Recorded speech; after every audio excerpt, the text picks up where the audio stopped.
இறையேசுவில் பிரியமான சகோதர சகோதரிகளே, நமது ஆண்டவர் இயேசு கிறிஸ்துவுடைய திருப்பெயரால் உங்களுக்கும் உங்கள் குடும்பத்தில் இருக்கிற அனைவருக்கும் அன்பும் சமாதானமும் மகிழ்ச்சியும் உண்டாவதாக. அன்புமிக்கவர்களே, ஏப்ரல் மாதம் 13ஆம் தேதி குருத்து ஞாயிறு என்று சொல்லப்படுகிற புனித வாரத்தினுடைய முதல் நாளை நம்ம சிறப்பிக்கின்றோம். பாடுகளின் ஞாயிற்றுக்கிழமை என்று கூட இது அழைக்கப்படுகிறது.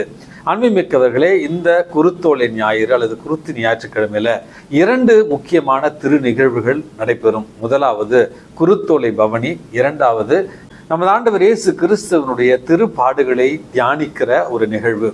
அன்புமிக்கவர்களே, நம்ம எல்லாத்துக்குமே ஒரு டவுட் வரலாம், எதற்காக இந்த குருத்தோலை ஞாயிற்றுக்கிழமை நம்ம புனித வாரத்தினுடைய முதல் நாளாக நம்ம சிறப்பிக்க வேண்டும், அல்லது பாடுகளின் ஞாயிற்றுக்கிழமை என்று இதை எதற்காக நம்ம சிறப்பிக்க வேண்டும் அப்படி என்று நம்ம எல்லாம் யோசிக்கலாம். இந்த தவக்காலத்தினுடைய கடைசி பகுதியில நம்ம இருக்கிறோம். புனித வாரத்தினுடைய முதல் நாளாக குருத்தோலை ஞாயிறு கொண்டாடப்படுவதற்கான காரணம், வரலாற்று பின்னணி, இவற்றை அறிந்து கொள்ள ஆர்வமாக இருப்பீர்கள். அதை பற்றி உங்களோடு சில கருத்துக்களை பகிர்ந்து கொள்கிறேன். அன்புமிக்கவர்கள், எருசலேம்ல சியோன் மலை என்கிற ஒரு உயர்ந்த மலை இருக்கிறது. அந்த உயர்ந்த மலையினுடைய உச்சியில தான் தாவீதனுடைய நகரம் இருந்ததாகவும் அதே நேரத்துல எருசலேம் ஆலயம் இருந்ததாகவும் கருதப்படுகிற அந்த சியோன் மலையை நோக்கித்தான் ஒவ்வொரு ஆண்டும் யூதர்கள் ஒலிவ கிளைகளை பிடித்தவர்களாய் அவர்கள் ஊர்வலமாக பவனியாக மேலே செல்லுவது வழக்கம். இந்த ஒலிவ கிளைகள் என்பது வாழ்வின் ஒரு அடையாளம். இந்த ஒலிவ கிளைகள் என்பது மகிழ்ச்சியின் ஒரு அடையாளம். இந்த ஒலிவ கிளைகள் என்பது விடுதலையின் ஒரு அடையாளமாக இருந்தது. அதனுடைய ஒரு காரணமாகத்தான் யூதர்களுடைய இந்த கூடார திருவிழா, சுக்கோத் அப்படின்னு சொல்லுவார்கள், அந்த விழாவின் பொழுது யூதர்கள் இந்த ஒலிவ கிளைகளை மகிழ்ச்சியின் ஆரவாரத்தோடு அந்த சியோன் மலைக்கு கொண்டு செல்வது வழக்கம். அதனுடைய ஒரு குறியீடாகத்தான் 4 நற்செய்திகளிலும் நம்ம வாசிக்கிற ஒரு குறிப்பு என்பது, நமது ஆண்டவர் இயேசு கிறிஸ்துவை அங்கு எருசலேம் விழாவிற்காக வந்திருந்த மக்கள் ஒலிவ கிளைகளை ஏந்தியவர்களாய் ஆண்டவரை வரவேற்றார்கள் என்கிற அந்த ஒரு செய்தி 4 நற்செய்திகளிலும் கொடுக்கப்பட்டிருக்கிறது. இன்றைக்கு நாம் வாசிக்கிற இந்த பகுதியானது லூக்கா நற்செய்தி 19வது அதிகாரத்தில் கொடுக்கப்பட்டிருக்கிறது. அன்புமிக்கவர்களே, பழைய ஏற்பாட்டில் நம்ம வாசிக்கிற பொழுது லேவியராகமம் 23வது அதிகாரம் 40வது திருவசனம், அதே போல நெகமியா புத்தகம் 8வது அதிகாரம் 14வது மற்றும் 18வது திருவசனங்களில் மகிழ்ச்சியின் அடையாளமாக, வெற்றியின் அடையாளமாக அல்லது விடுதலையினுடைய ஒரு அடையாளமாகத்தான் இந்த நிகழ்வு பழைய ஏற்பாட்டில் பார்க்கப்படுகிறது. அன்புமிக்கவர்களே, எருசலேம் ஆலயம் 2வதாக கட்டப்பட்ட நேரத்தில் மகிழ்ச்சியோடும் ஆரவாரத்தோடும் மக்கள் அந்த மலையை நோக்கி சென்றதனுடைய ஒரு நிகழ்வு தான், ஒரு குறிப்பு தான் இந்த நிகழ்வு. அடுத்தது பழைய ஏற்பாட்டினுடைய கடைசி புத்தகமான மக்கபே புத்தகத்தில் நம்ம வாசிக்கிறோம். 2வது மக்கபேயர் 10வது அதிகாரம் 7வது திருவசனத்தில் நம்ம வாசிக்கிறோம், எருசலேம் ஆலயத்தை தீட்டுப்பட்டதாக கருதியவர்கள் புனிதப்படுத்துவதற்காக கீழே இருந்த குளத்துல ஒலிவ இலைகளை அவர்கள் தோய்த்து புனித மலைக்கு கொண்டு சென்று எருசலேம் ஆலயத்தை புனிதப்படுத்திய ஒரு நிகழ்வாக, வெற்றியின் ஒரு நிகழ்வாக, விடுதலையின் ஒரு நிகழ்வாகத்தான் பழைய ஏற்பாட்டில் கொண்டாடி இருக்கிறார்கள். அப்படி என்றால் இந்த பவனி என்பது மகிழ்ச்சிக்கான ஒரு பவனி, வெற்றிக்கான ஒரு பவனி, விடுதலைக்கான ஒரு பவனி என்பதை இன்றைக்கு நம்ம புரிந்து கொள்ள வேண்டும். நம்முடைய இந்த கலாச்சாரத்தில் ஒலிவ இலைகள் கிடைக்காத ஒரு காரணத்தினால் அதனுடைய ஒரு குறியீடாகத்தான் பாம் சண்டே என்று சொல்லப்படுகிற குருத்தோலைகளை ஏந்தி அந்த நிகழ்வை, வெற்றியின் நிகழ்வை, விடுதலையின் நிகழ்வை, மகிழ்ச்சி நிகழ்வை நம்ம இன்றைக்கு கொண்டாடி கொண்டிருக்கிறோம். கிறிஸ்தவ வரலாற்றில் இதை பார்க்கிற பொழுது முதல் 3 அல்லது 4 நூற்றாண்டுகளில் வேத கலாபணியினுடைய ஒரு காலமாகத்தான் நம்ம பார்க்கிறோம். கிறிஸ்தவர்கள் இயேசுவை நம்பிய ஒரே காரணத்திற்காக கொலை செய்யப்பட்டார்கள், கொடூர முறையில் துன்பத்திற்கு உள்ளாக்கப்பட்டார்கள் என்று நம்ம வாசிக்கிறோம். 4வது நூற்றாண்டினுடைய ஒரு தொடக்கத்தில் தான் கான்ஸ்டன்டைன் என்று சொல்லப்படுகிற பேரரசன் கிறிஸ்துவை ஏற்றுக்கொண்டு, கிறிஸ்தவத்தையும் ஏற்றுக்கொண்டு, கிறிஸ்தவம் என்பது ரோமை ராஜ்யத்தினுடைய ராஜ சமயம் என்று அறிவிக்கிறான். அதற்கு பிறகு ரோமிலிருந்து புண்ணிய பூமிக்கு பவனியாக அல்லது திருப்பயணமாக செல்லுகிற ஒரு பழக்கம் இருந்ததாகவும், அந்த ஒரு காலகட்டத்தில் தான் ஸ்பெயின் தேசத்தில் இருந்த ஒரு புனிதையானவள் இந்த பாடுகளின் ஞாயிற்றுக்கிழமையை நினைவு கூறுகிற அந்த முந்தின நாட்களில் குருத்தோலைகளை ஏந்தி, ஒலிவ கிளைகளை ஏந்தி ஆண்டவருடைய பாடுகளை நினைவு கூர்ந்த ஒரு நினைவைத்தான் நம்ம குருத்தோலை ஞாயிற்றுக்கிழமை என்று இன்றளவும் நம்ம கொண்டாடி கொண்டிருக்கிறோம். அப்படி என்றால் இந்த குருத்தோலை ஞாயிற்றுக்கிழமையினுடைய இந்த 2 பகுதிகள், குருத்தோலை பவனி என்பது மகிழ்ச்சியின், ஆரவாரத்தின், விடுதலையின், எதிர்நோக்கின் ஒரு நிகழ்வாக ஆர்ப்பரிப்போடும் மகிழ்ச்சியோடும் நிகழ்த்தப்பட வேண்டும்.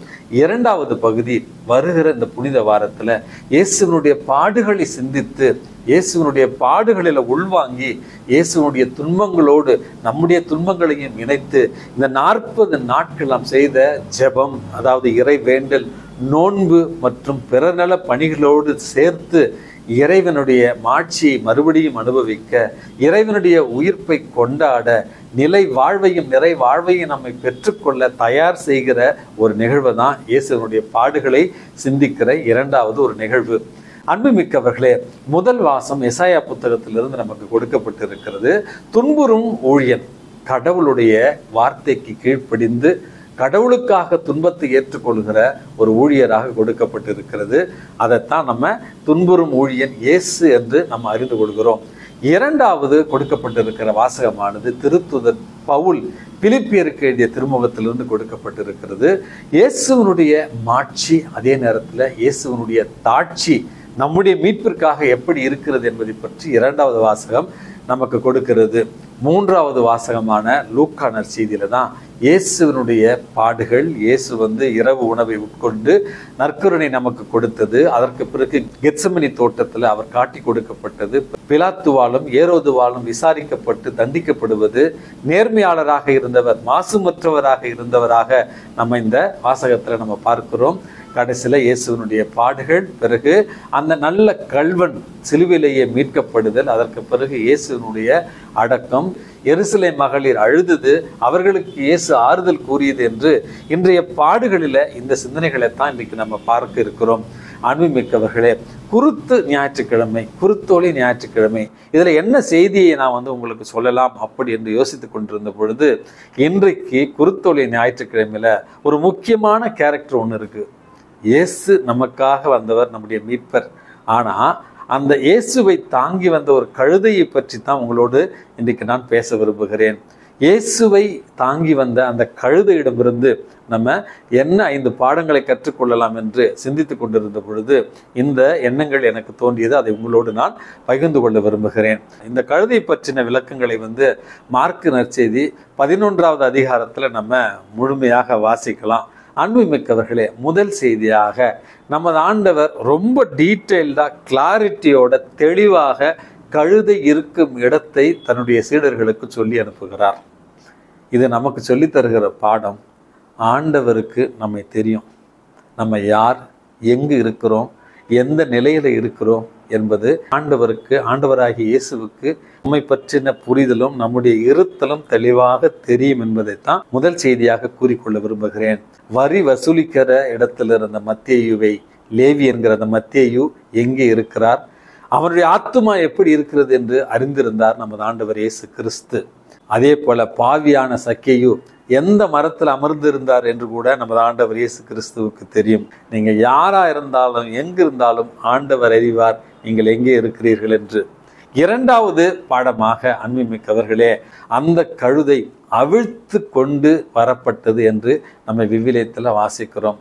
நாம் சில நேரங்களில் தீய எண்ணங்களில், தீய பழக்கங்களில், தீய ஒரு வாழ்வில், ஏதாவது ஒரு பழக்கத்திற்கோ அல்லது ஏதாவது ஒரு காரணத்திற்கோ நாம் வாழ்க்கையில் அடிமைப்பட்டு கட்டுண்டு இருக்கக்கூடிய சூழலில் தான் அவிழ்த்து கொண்டு வரப்பட்ட கழுதை தான் ஆண்டவருக்கு பயனுள்ளதாக மாறிப்போனது. அதே போல் பாவத்தில், தீ செயல்களில், தீய சொற்களிலிருந்து அல்லது பாவ நாட்டங்களிலிருந்து நாம் அவிழ்க்கப்பட்டால் தான் நிச்சயமாக நமக்கு மீட்பு உண்டு என்பதையும் இந்த கழுதையிடமிருந்து நம்ம கற்றுக்கொள்ளலாம். 3வது ஒரு பாடமாக, அவிழ்த்து கொண்டு வரப்பட்ட அந்த கழுதையானது இதுவரையில உபயோகப்படுத்தப்படாத கழுதையாக இருக்க வேண்டும் என்பதும் ஆண்டவருடைய அறிவுறுத்தல். விவிலியத்தில் நம்ம வாசிக்கிறோம், இயேசு பிறந்தது தூய கன்னி மரியாள். அதே போல இயேசு இன்றைக்கு பயன்படுத்திய கழுதை உபயோகப்படுத்தப்படாத புதிய கழுதை. அதே போல இயேசு அடக்கம் செய்யப்பட்டது யாருமே உபயோகப்படுத்தாத கல்லறை. அப்படி என்றால் ஆண்டவருக்கு நம்மை உள்ள தூய்மையோடு, தாட்சியோடு நம்மை அர்ப்பணிக்க வேண்டும் என்கிற 3வது கருத்தை தான் இந்த கழுதை நமக்கு சொல்லி தருகிறது. ஆம் அன்புமிக்கவர்களே, ஆண்டவருக்கு நாம் சொந்தம் என்றால் தூய்மையான உள்ளத்தோடு தாட்சியான இதயத்தோடு நாம் இறைவனுக்கு நம்மை அர்ப்பணிக்கப்பட வேண்டும். இது 3வது பாடம், இந்த கழுதையிடமிருந்து கற்றுக்கொள்வது. 4வது ஒரு அழகான பாடமாக அன்புமிக்கவர்களே, இந்த கழுதை ஆண்டவரால் பயன்படுத்தப்படுகிறது. ஆண்டவரே அந்த கழுதைக்கு வழிகாட்டியாக இருக்கிறார்.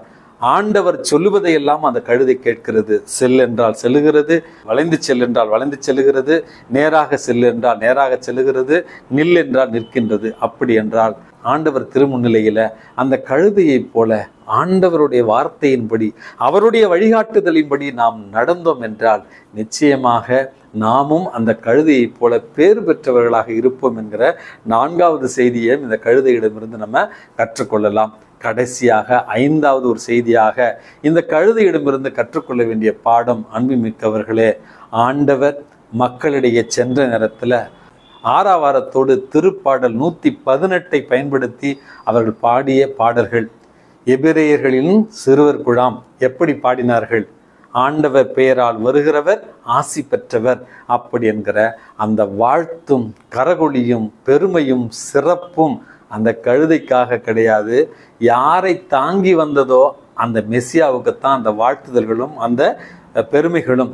நம்முடைய வாழ்க்கையில நாம் பெறுகிற வெற்றிகளையும் நம்மிடம் இருக்கிற செல்வங்களையும் செழிப்புகளையும் நம்ம வைத்துக்கொண்டு இதெல்லாம் கடவுள் எனக்கு கொடுத்தது என்று இருமாப்பு அடையாமல் ஆண்டவரை நாம் எங்கெல்லாம் தாங்கி செல்கிறோமோ அந்த இடத்திலெல்லாம் நாமும் உயர்த்தப்படுவோம் என்கிற தாட்சியான இதயத்தோடு இந்த வாழ்க்கையை வாழத்தான் இந்த விழா நமக்கு அழைப்பு விடுக்கிறது.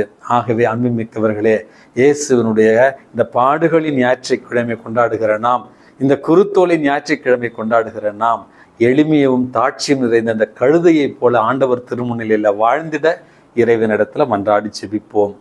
எல்லாம் வல்ல இறைவன் தந்தை, மகன், தூய ஆவி உங்களையும் உங்கள் குடும்பத்தில் இருக்கிற அனைவரையும் நிறைவாக ஆசிர்வதித்து பாதுகாத்து வழி நடத்துவாராக. ஆமேன்.